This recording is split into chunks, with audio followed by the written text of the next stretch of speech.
E tem alguns outros pessoas, e tem alguns outros, uns continentes distantes, né? Mas graças a Deus por isso daí. E o assunto é o seguinte: as pessoas simplesmente desistem de seguir Jesus. Mas o que leva uma pessoa a desistir de Jesus? Nós falamos que ela decepciona com Jesus, então ela fica arrumando alguém para se escandalizar.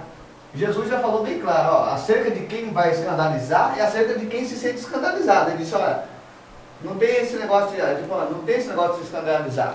Acabou esse negócio de se escandalizar. Crente, discípulo de Jesus, não tem que se escandalizar com nada. Esse homem, alguns se escandalizam. Quando a pessoa age dessa maneira, ela se escandaliza com a cruz de Cristo. A cruz é escândalo para ela. Todos os que encontraram o livro escrito por Levi, capítulo 4, verso 12. Mateus, capítulo 4, verso de número 12. Ensina, depois se toca mais. Só o Samuel estiver tocando, se toca mais. Deixa ela, deixa. Está escrito, capítulo 4, versículo 12. Ouvindo, porém, Jesus que João fora preso, retirou-se para a Galileia e, deixando Nazaré, foi morar em Cafarnaum, situada à beira-mar, nos confins de Jebulon e Náftali, para que se cumprisse o que fora dito por intermédio do profeta Isaías: terra de Zebulon, terra de Náftali, caminho do mar, além do Jordão, Galileia dos gentios. O povo que jazia em trevas viu uma grande luz, e aos que viviam na região de sombra da morte, resplandeceu-lhe a luz. Daí por diante, passou Jesus a pregar e a dizer: arrependei-vos, porque está próximo o reino dos céus. Caminhando junto ao mar da Galileia, viu dois irmãos, Simão, chamado Pedro, e André, que lançavam rede ao mar, porque eram pescadores. E disse-lhe: vinde após mim, eu vos farei pescadores de homens. Então eles, deixando imediatamente as redes, o seguiram. Passando adiante, viu outros dois irmãos, Tiago, filho de Zebedeu, e João, seu irmão, que estavam no barco em companhia de seu pai, consertando as redes, e chamou. Então eles, no mesmo instante, deixando o barco e seu pai, o seguiram. Percorria Jesus toda a Galileia, ensinando nas sinagogas, pregando o evangelho do reino e curando todas as sortes de doenças e enfermidade entre o povo. E sua fama correu por toda a Síria. Trouxeram-lhe então todos os doentes, acometidos de várias enfermidades e tormentos, endemoniados, lunáticos e paralíticos, e ele curou todos. E da Galileia, Decápolis, Jerusalém, Judéia, além do Jordão, numerosa multidão o seguia. Feche o livro sagrado. Eu sou feio mesmo, pode olhar para mim. Fique bem à vontade. Feche o livro para se concentrar bem em mim. Gente, eu garanto para os senhores que eu li nessa madrugada o livro inteirinho para pegar hoje aqui, inclusive de Mateus. Eu li esse livro, reli ele, e hoje pelo dia, pela manhã, passei lendo novamente. Devo ter lido umas 3 vezes, só para falar aqui hoje, para dizer aos senhores que ainda não sei o que eu vou falar, mas eu estou pronto para falar, porque ainda nem estou no coração preparado. Hoje eu não tenho um discurso preparado para ninguém, mas eu gostaria que os senhores me acompanhassem com o que o Espírito do Senhor me concediu. Eu quero falar com os senhores algo sublime, algo espetacular, algo que fará parte da vida dos senhores. Eu sei, tanto da minha quanto da vida dos senhores. Já vos digo qual é o tema, mas acompanhe-me na minha jornada à Palestina. Veja só, nós lemos um texto da Bíblia Sagrada, no capítulo 4 de Mateus, que descreve um fenômeno que não pode passar despercebido. Espetacular. Algo muito grande que aconteceu nos dias de Jesus. E que os senhores, por vontade de Deus, foram ler a Bíblia, jejue pelo menos uma semana inteira, ou meio de joelhos dobrados, para não deixar passar despercebido a grandeza desse assunto. Eu gostaria de falar sobre a vida natural de Jesus. Esse será o meu abordagem. Que na vida do Senhor, as coisas aconteciam pelo curso natural de sua existência. Será este a minha base. Eu li esse livro com essa influência do Espírito. Nós acompanhamos desde o capítulo 1, quando o texto define que Jesus, versículo 1, que era descendente de Abraão, da linhagem de Davi. Seus pais moravam em Nazaré. O anjo visita uma jovem perto de morar com o marido dela, José, definitivamente a juntar todas as coisas, comprar um guarda-roupa maior, ter uma cama de casal, largar a cama de solteiro. O acontecimento seria esse. Ela estava despojada do seu marido José. E o anjo concede a ela e lhe dá uma mensagem, dizendo que ela fora escolhida para conceber Jesus. E que a virtude do Altíssimo viria sobre ela e ela geraria Jesus no seu útero. Ela acredita e assim acontece em sua vida. O texto fala que, por motivo ou não, precisamos entender uma coisa. Quando Deus faz uma promessa, até lei aparece para cumprir a promessa. Maria vivia em Nazaré.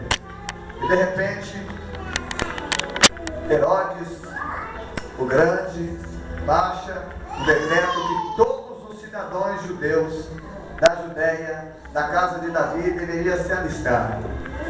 Na medida em que isso acontece, José e Maria partem de Nazaré para a Judéia, em Belém. Uma viagem de 163 quilômetros, e que nos seus dias não tinha ônibus, não tinha táxi, não tinha metrô, tinha simplesmente ou camelo, ou simplesmente um jumentinho ou um cavalo.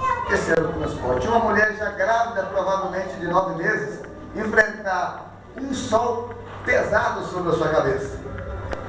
Uma região desértica, caminhando sob desconforto, perto de dar à luz. Mas com uma promessa teria que ele deveria nascer em Belém, da Judéia. Não como Paulo Nunes, em Belém do Pará. Jesus simplesmente nasce de acordo com as escrituras. Ele nasce em Belém do Pará.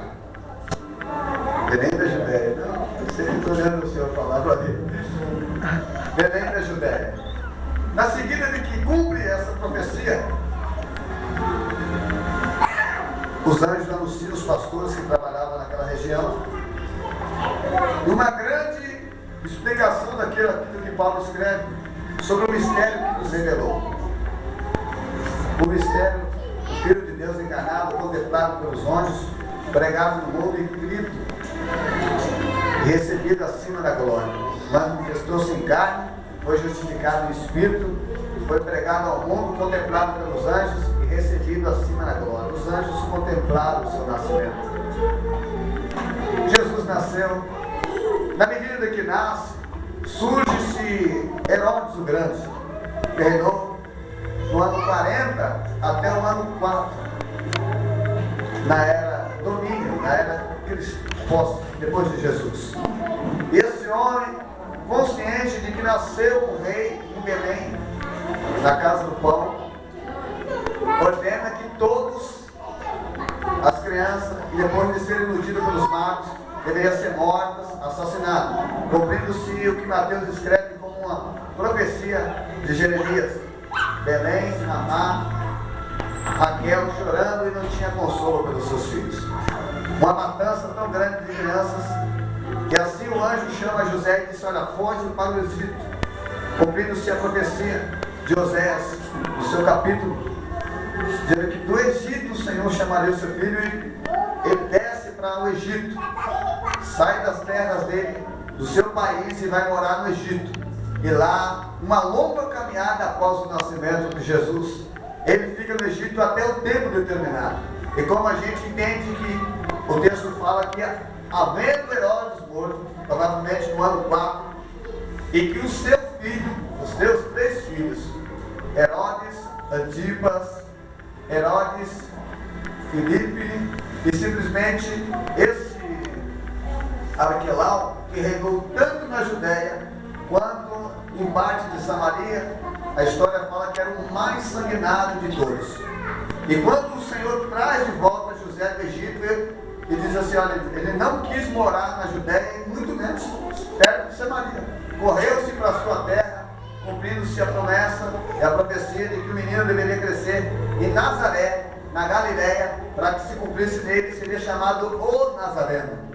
Ele mesmo, Jesus, agora provavelmente com os seus 2 a 3 anos de idade, depois de ter voltado do Egito, sendo que Herodes o Grande morre no ano 4, e o seu filho já está dominando simplesmente até o ano 6, quando Augusto César decide tirar esse Arquelau da Judéia e de Samaria, por ser tão cruel e sanguinário esse homem, decidiu depois colocar os governadores, um desses, Pôncio Pilatos, e alguns outros que aparecem na Bíblia. Pois bem, isso eu só estou narrando para a gente entender a época, a história do nascimento do Senhor. Vejamos aqui o seguinte: Jesus cresce em Nazaré, e todos os anos o texto fala que os seus pais traziam ele em Jerusalém para participar da ceia, e no desses anos, quando ele tomaria a sua decisão definitivamente, quando o judeu tomava a decisão, a partir dos 12 anos para os 13 anos de idade, quando ele fazia o seu mais voto cumprido com a lei, decidiria desde então passar a observar a lei, e um cumpridor da lei a partir dos seus 12 anos de idade, depois do seu mitzvah, quando ele coloca o kippah na cabeça, coloca o colar no pescoço, com uma caixa narrada e simplesmente uma linha na cabeça, que fazia dele entender que todas as vezes que ele mexesse a cabeça, ele tinha que entender que aquela linha mostrava que ele sabia para onde ele deveria olhar, observando a lei, e aquela tábua, aquela caixinha que tinha sobre o seu pescoço, sobre o seu peito, batendo sobre o coração, faria dele entender que todas as vezes ele teria que ter os mandamentos em seus corações e o que para em sua cabeça, para que todas as vezes que ele mexesse a cabeça, ele deveria lembrar que tem um ser supremo. Então, aos 12 anos de idade, Jesus aparece no templo e faz o seu voto de observar toda a lei. E Jesus começa a cumprir-se a lei. Pois bem, o texto não fala durante 18 anos. Ele desaparece da história. 18 anos. 12 anos ele aparece ao tempo. E 18 anos fica apagado. Simplesmente depois, com 30 anos de idade, vem Jesus da Galileia para ser batizado pelo seu primo João Batista, o qual teve um ministério brilhante, o maior ministério que a Bíblia mostra, mas só durou 6 meses. Depois disso, ficou preso e morreu. O maior homem que teve o maior ministério só custou 6 meses, o ministério desse homem chamado João Batista.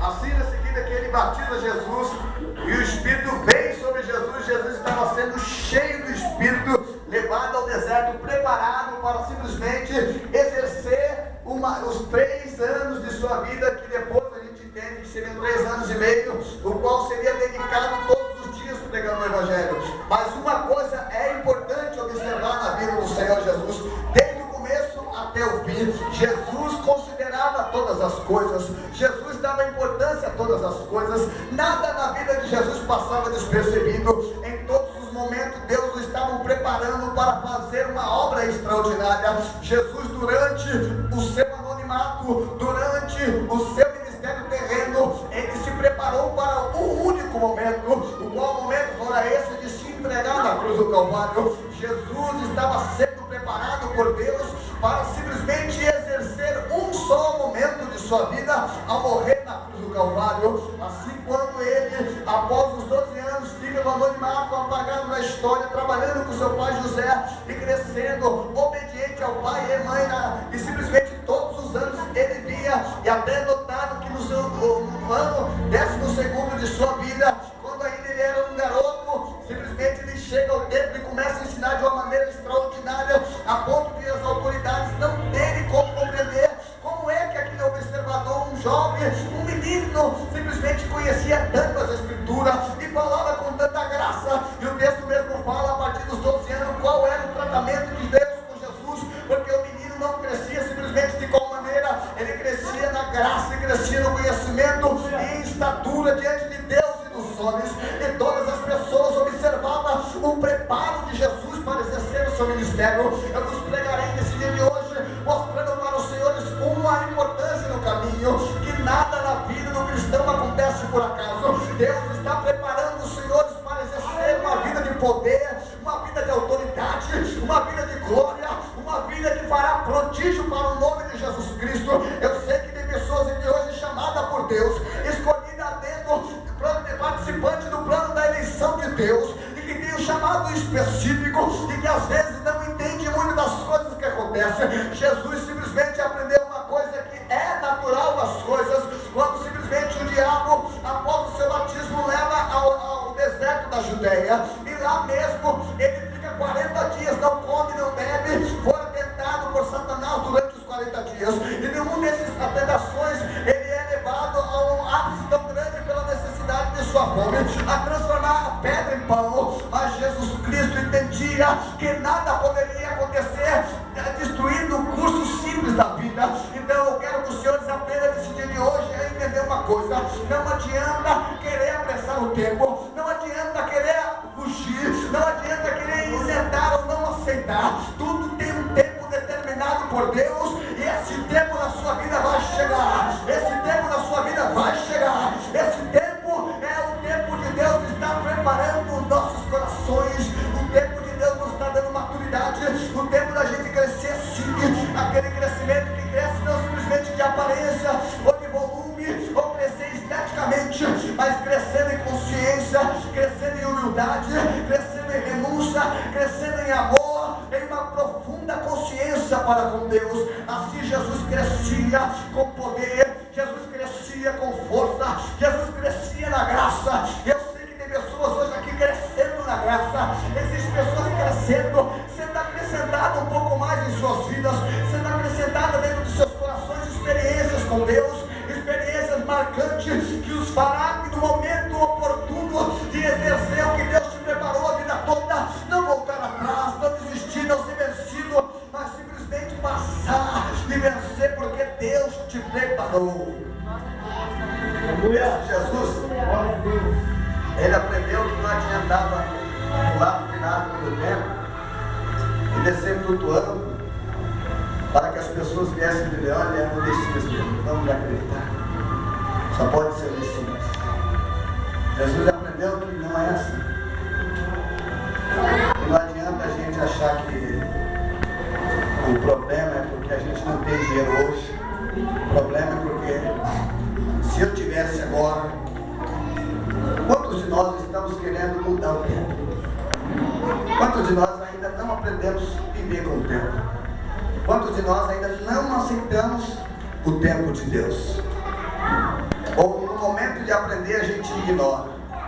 Sentamos, levantamos para falar, sem querer sentar para aprender. Queremos saber sem nunca ter estudado, sem nunca ter aprendido. Queremos ser os maiores, queremos ser os mais importantes, queremos que toda a glória, todos os dons estejam em nossas mãos, quando simplesmente a gente não aprende a ser nem fiel um pouco. Jesus aprendeu. Jesus aprendeu e na vida dele nada era por acaso. Multidão ele arrastaria sim, mas não precisava pular do tempo. Não precisava pular do pilar. O mundo todo se dobraria aos seus pés, mas não precisava dobrar diante de Satanás. Hoje o mundo todo está confessando Jesus. O nome de Jesus se tornou notório, muito mais do que a visão, do que eu acredito que pode ser o Monte Hermon.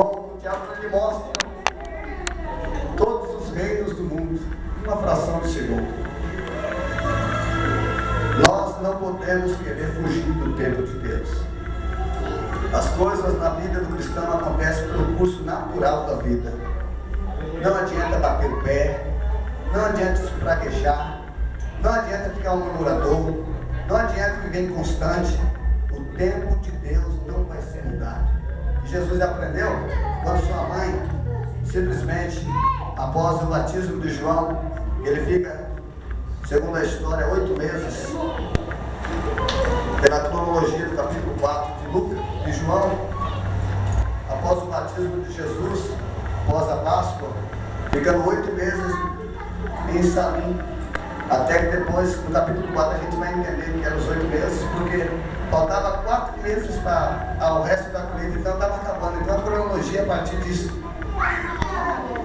Jesus estava ensinando, desprezado. O texto fala que depois, pela virtude do Espírito, ele vai ensinar em Nazaré. Lá, o que ele recebe? As pessoas ouvindo esse discurso, terminado, pegou e iriam jogar num precipício abaixo. Poxa vida, alguém poderia pensar, por que não aconteceu nada na vida de Jesus? Não, gente, na vida de Jesus não foi nada por acaso. Ele ministrou naquela cidade, as pessoas não entenderam. Quando ele muda de Nazaré e vai viver em Cafarnaum, cumpre-se a profecia dele, Isaías, na qual nós vemos no texto aqui. O povo que jazia em grandes trevas viu uma grande luz. Desde então passou Jesus a pregar e a dizer: arrependei-vos, porque é chegado o reino dos céus. Seu ministério estava bombando, muitas pessoas curadas, muitas pessoas alcançadas. Próximo,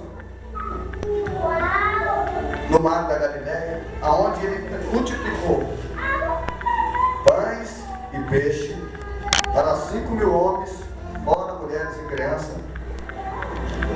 Após ter multiplicado, ele pega o seu barquinho, atravessa para o outro lado, Decápolis, Gadara, e quando ele faz um enorme fenômeno naquele local, libertando um homem endemoniado, a retribuição do seu pagamento era: sai da nossa terra, você não é bem-vindo aqui. E ele simplesmente vai embora. Lá na frente o texto fala que na segunda vez que Jesus chega lá, já vinha gente de Decápolis, já vinha gente de toda a região vindo ter com ele, de Jerusalém, da Judéia. Mas nada aconteceu por acaso. Ele plantava. Às vezes Jesus chegava na cidade pregava, não tinha resultado nenhum.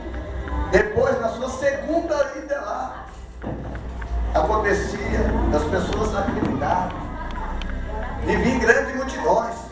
As pessoas estão já preparadas para o recebê-lo melhor. Cafarnaum, na sinagoga, ele não foi bem contemplado. Quando as pessoas descobrem a sua casa, a ponto de nem o telhado suportar a necessidade dos necessitados. eles arrombaram o telhado da casa de Jesus e colocando pessoas paralíticas para que ele curasse. Simplesmente Jesus começou. Ninguém começa grande, ninguém começa lá em cima, ninguém é famoso. Nenhum dos senhores que irão pregar o Evangelho, que estão sendo preparados por Deus, começará sabendo terminar, ou sabendo equilibrar um auditório, um público, ou sabendo persuadir as multidões. Ninguém. Existe muita experiência, existe hora que a gente entende que já fomos muito bem, está na hora de parar. Existe hora que a gente aprende que podemos continuar um pouco mais. Jesus sabia muito disso. Jesus sabia que a multidão poderia aguentar até 3 dias, mas depois de 3 dias também eles começavam a desfalecer. Depois de 3 dias ele olhava e disse: olha, tem muita palavra, mas não tem amor. Barriga vazia não muda nada.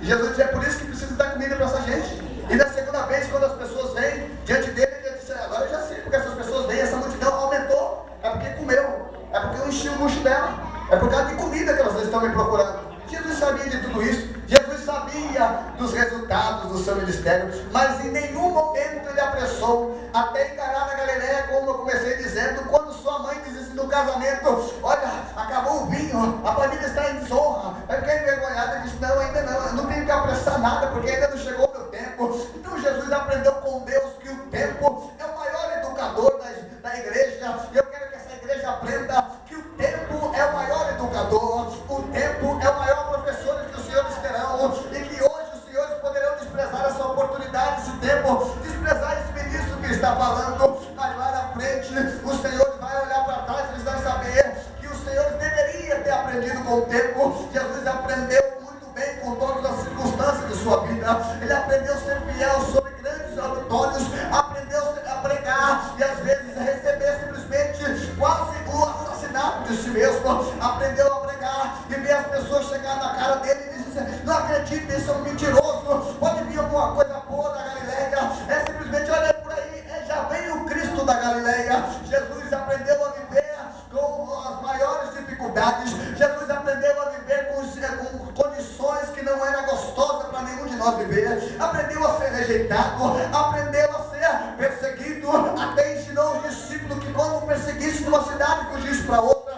E o tempo nos ensina a passar a dar valor, a passar a valorizar. E todas as pessoas que às vezes não aprendeu com o tempo, é repetido e se torna progressivo, porque não passa de fase. Deus nos está chamando para viver uma vida sobrenatural e passar de fase. Existem pessoas que ainda não aprendeu a ser fiel no casamento, existem pessoas que ainda não aprendeu a ser fiel no ministério, existem pessoas que ainda não aprendeu a ser fiel na mensagem que Deus me deu, existem pessoas que ainda não aprendeu a ser fiel ao filho, não aprendeu a valorizar. Mas Jesus Cristo nos ensina através dos seus exemplos que tudo deve ser atravessado pelo curso natural da vida. Quando Jesus estava cansado, ele não contrariava a natureza, ele dormia na polpa do barco, ainda que o barco quase tombava. Quando às vezes ele chegava na casa das pessoas, como chegou em Betânia e viu o colega dele, um amigo, morto, depois de 4 dias ele chorou. Jesus aprendeu também a chorar. Jesus teve fome, Jesus teve sede.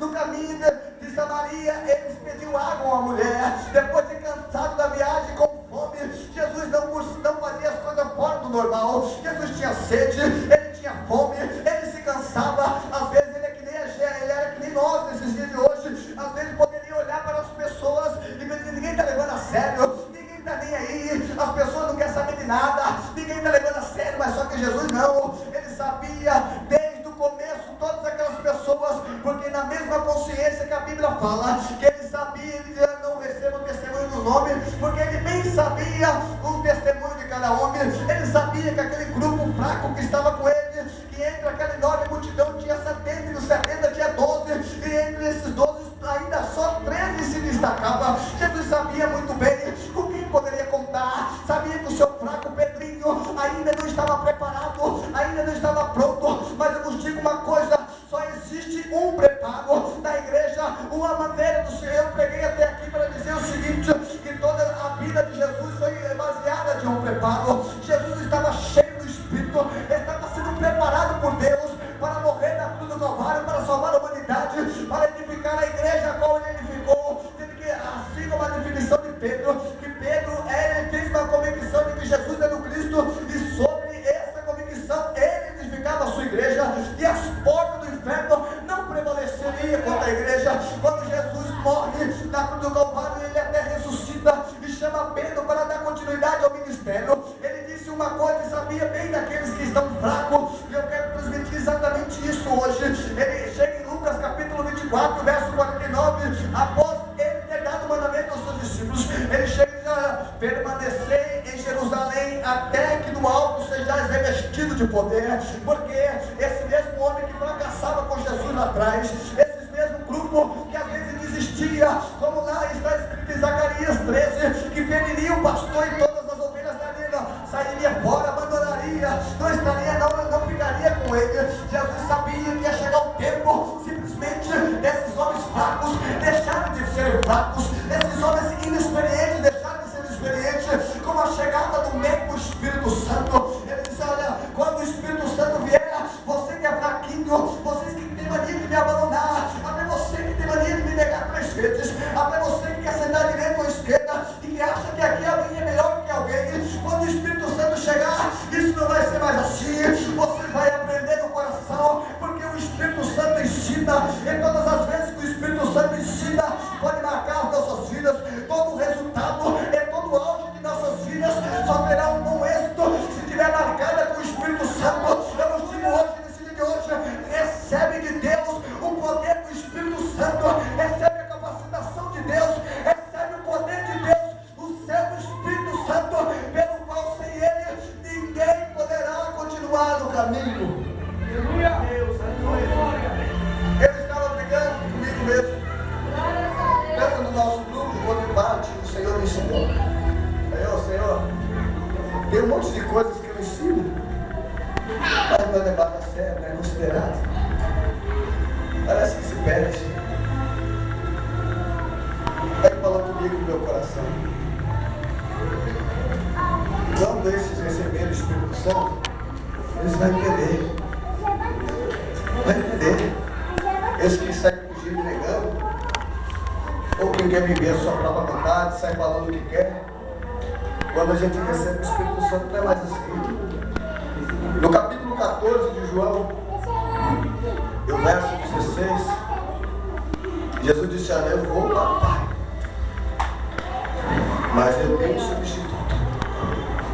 Eu não deixarei vocês órfãos. Eu enviarei o Consolador. Ele vos ensinará toda a verdade.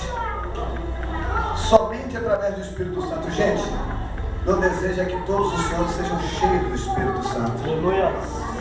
Porque sem o Espírito Santo vocês não vão continuar. Sem o Espírito Santo vão continuar sendo os mesmos teimosos. Sem o Espírito Santo vão continuar sendo os mesmos pecadores. Sem o Espírito Santo vai ficar na mesma mania, reprovado sempre. Por isso que Jesus envia o Consolador. O Espírito Santo é o nosso ajudador. Deus está nos preparando. Deus está te preparando a viver cheio do Espírito Santo. A viver cheio do Espírito Santo. A palavra diz que quando ele se manifestar, o Espírito Santo se manifesta. E sabe qual é as manifestações dele? Está em 1 Coríntios 12. As manifestações do Espírito Santo. O que é manifestar? É tornar-se visível. Fé, cura, ciência, sabedoria, variedades de línguas estranhas, discernimento do Espírito, interpretação das línguas estranhas. Eu quero que os senhores vivam poderosos no Espírito, trazendo ao mundo visível as manifestações do Espírito. A igreja tem os dons. E o Espírito Santo só pode ser contemplado quando a gente manifesta as suas obras. Ele é uma pessoa, ele é um ser, é o nosso Deus. Temos o Pai, o Senhor Jesus e o Espírito Santo que está preparando a igreja. Jesus não deixou a igreja abandonada. Jesus não deixou a igreja sozinha. Ele só estará com vocês todos os dias, até a consumação do século, preparando aquilo que a Paulo escreve e que os evangelhos narram com frequência. A noiva se mácula, sem ruga, apresentando adornada diante do Senhor. Então eu quero que os senhores aprendam a viver cheio do Espírito Santo. Quero que os senhores aprendam a viver tomado pela presença do Espírito Santo. O Espírito Santo nos ajuda a viver uma vida de triunfo. E nenhum dos senhores poderão aprender qualquer coisa que seja, simplesmente, dependente do que se ensina, dependente do que se fala, sem a verdade do Espírito Santo ministrando. Isso que eu estou lhe dizendo em áudio. Se o Espírito Santo não estiver testificando dentro do coração, os senhores jamais aprenderão por homens. Se tornarão pessoas desobedientes a pais, a mães, a irmãos, aos pastores, aos líderes, às outras ordenanças. Mas se o Espírito Santo nos preparar, os senhores viverão uma vida de triunfo e de poder. O Espírito Santo está sendo derramado em nossos corações.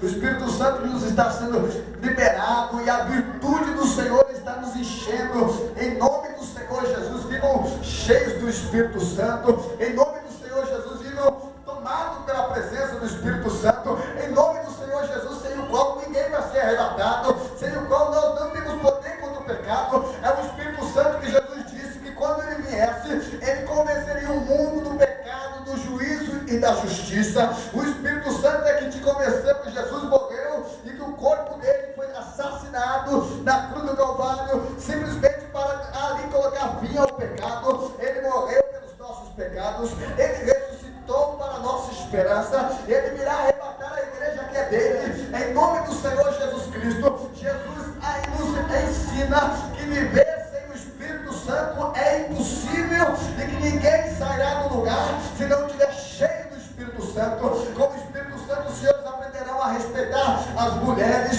Com o Espírito Santo, as mulheres aprenderão a respeitar os maridos. Com o Espírito Santo, vocês aprenderão a respeitar os ministros que estão pregando o Evangelho. Com o Espírito Santo, aprenderão a ser pessoas honestas e decentes.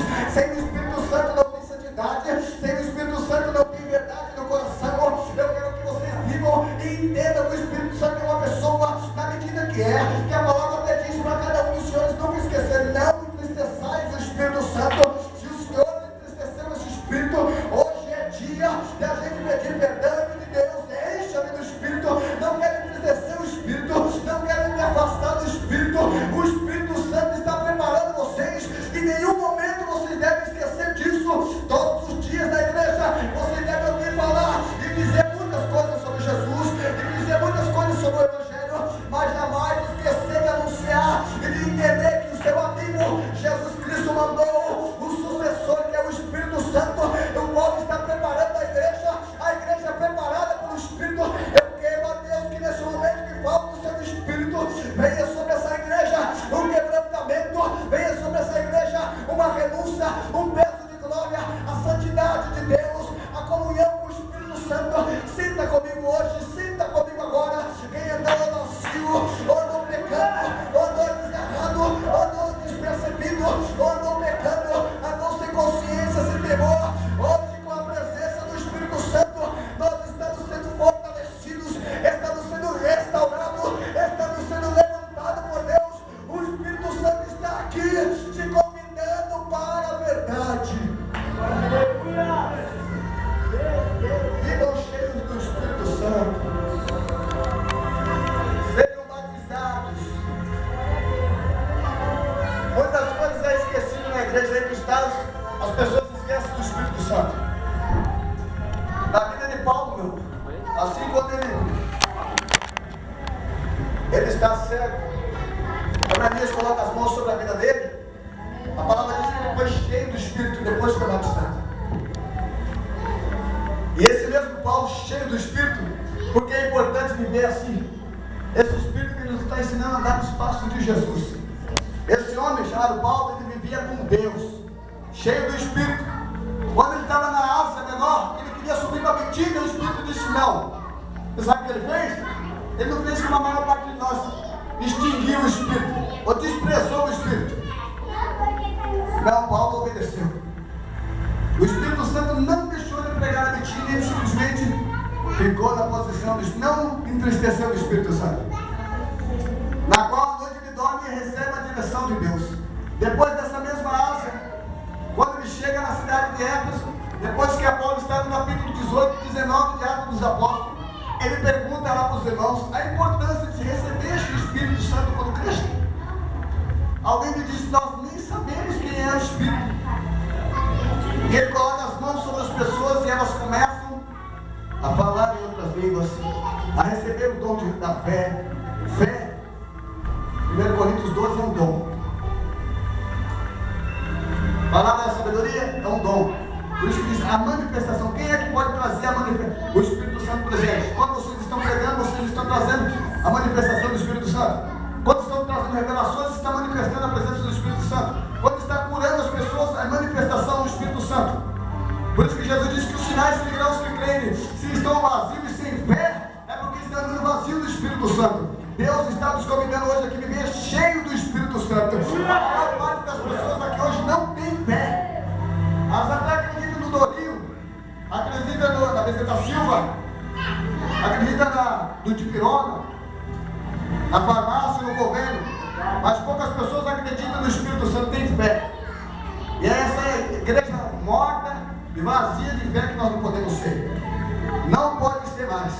Acabou. Está na hora de viver cheio do Espírito Santo e trazer ao mundo visível as manifestações do Espírito Santo. E esses mesmos frutos na sua vida revelará a plenitude do Espírito Santo. Por isso que a palavra diz: e Jesus, cheio do Espírito Santo, voltou do Jordão e foi levado pelo mesmo Espírito ao deserto. O Espírito Santo nos convida a viver o sobrenatural. O Espírito Santo nos convida a deixar de ser crente morto, a deixar de ser crente vazio, a crente vil, ou cheio de pecado e de blasfêmia na boca.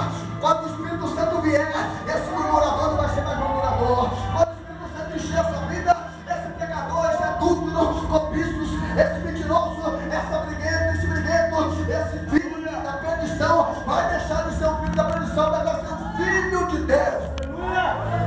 Os convido e estou pregando aqui hoje com a graça de Deus. Não extingais o Espírito Santo. O texto também fala: não entristeçais o Espírito Santo. Quantas pessoas entristecem o Espírito Santo? Não tem uma vida de santidade, não tem uma vida de comunhão. Um dia está cheio e outro dia está vazio. Isso tem que acabar, irmãos. É na hora de ser cristão. Se vocês forem cheios do Espírito, não vai deixar de dar trabalho para mim. Vocês vão aprender muito mais.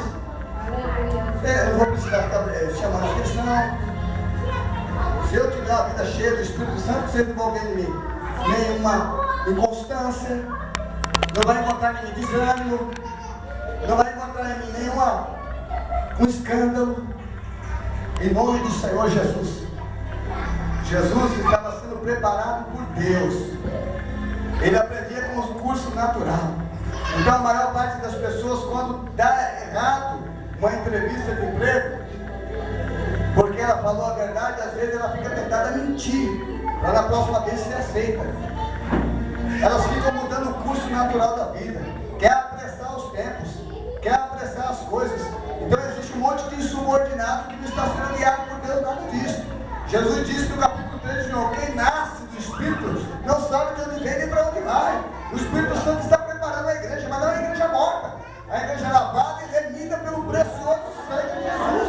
Uma igreja que vai julgar os anjos, uma igreja que vai julgar o mundo, sendo preparada não é por mim, não é pelo Ego, pelo Charo, pelo Cássio, é pelo Moisés, é pelo Espírito Santo. Glória a Deus. Gente, em nome de Jesus, passa a viver cheio do Espírito Santo.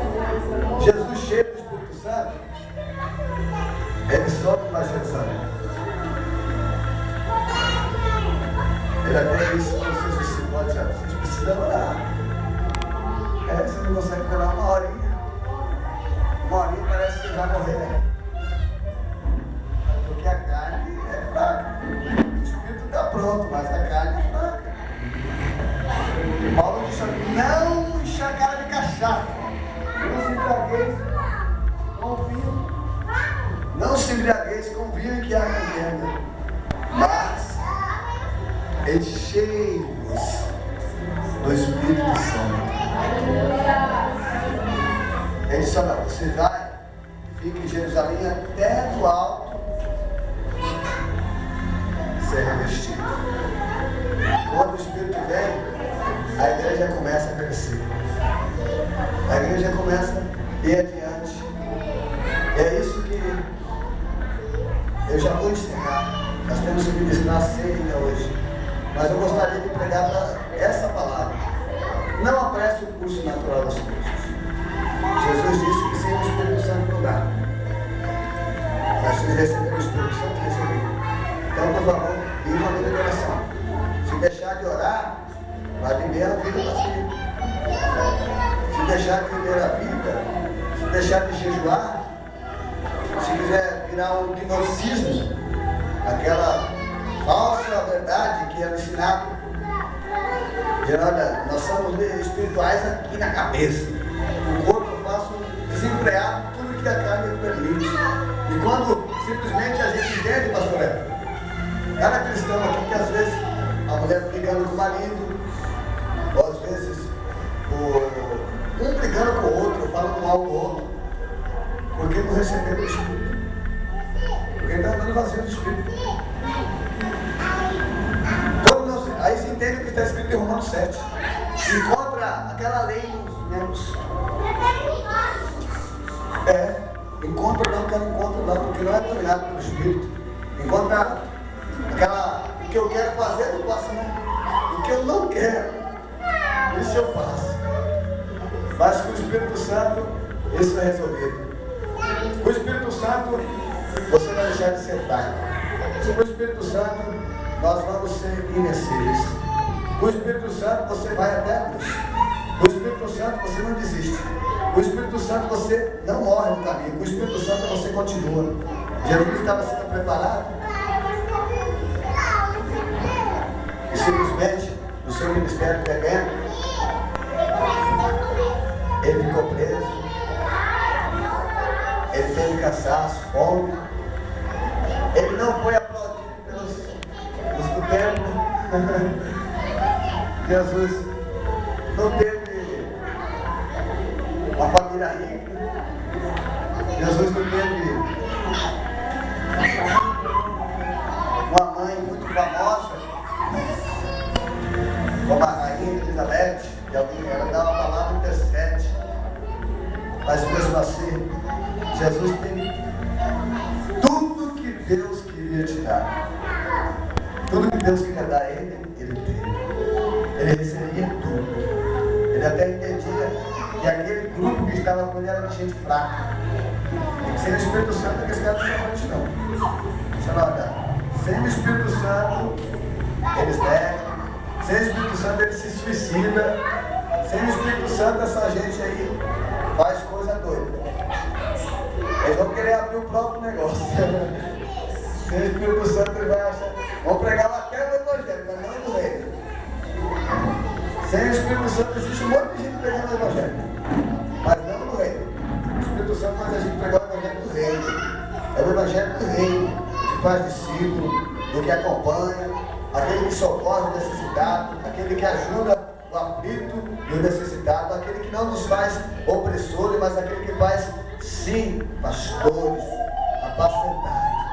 Eu vou terminar agora o que eu estou dizendo com a vida de Pedro. Após Jesus ter ressuscitado, ele vai a Galiléia e encontra o pescador pescando. O pescador de homem pescando peixe. Pelado lá no barco. Quando ele vê Jesus, ele se joga na água. Alguém diz, ele está com vergonha. Ele disse, não, mestre, ele está lá na praia. Ele já sai puxando o barco sozinho, querendo compensar o pessoal. A vergonha do grupo, ele disse, pô, eu neguei, todo mundo vai saber disso. Eu vou puxar o barco sozinho, querendo compensar. Jesus chega para ele e diz, você ama? Você ama? Você me ama? Você me ama? Ó Senhor, ele disse, olha, apacenta as minhas ovelhas. Você me ama? Apacenta os meus cordeirinhos. Você me ama? Apacenta as minhas ovelhas. Quem ama Deus aqui? Você ama Deus? Vocês amam a Deus? da obra de Deus? Vocês cuidam da obra de Deus? Alguns nem cuidam nem do ambiente que a gente está. Nem do irmão lá. Será que ama Deus? Deus disse, olha, se você não ama a minha obra, vocês me amam? Não, eu amo o Senhor, gente. Então, não é evangelismo. Ah, não, eu amo o Senhor. Ah, mas as pessoas ficam morrendo. Os doentes. Os prisioneiros. Os que ainda não foram alcançados. Ah, mas eu te amo. Que amor é esse? Você me ama, então ama sempre. Então mostra esse amor. Que espírito é esse? Que Espírito Santo é esse que não tem nem compaixão? Quantos cristãos aí têm vazio do Espírito Santo? Não tem compaixão, não tem fé, não tem respeito, não tem nem caráter, não tem nem compromisso, são pessoas inconstantes. Isso não pode continuar, não.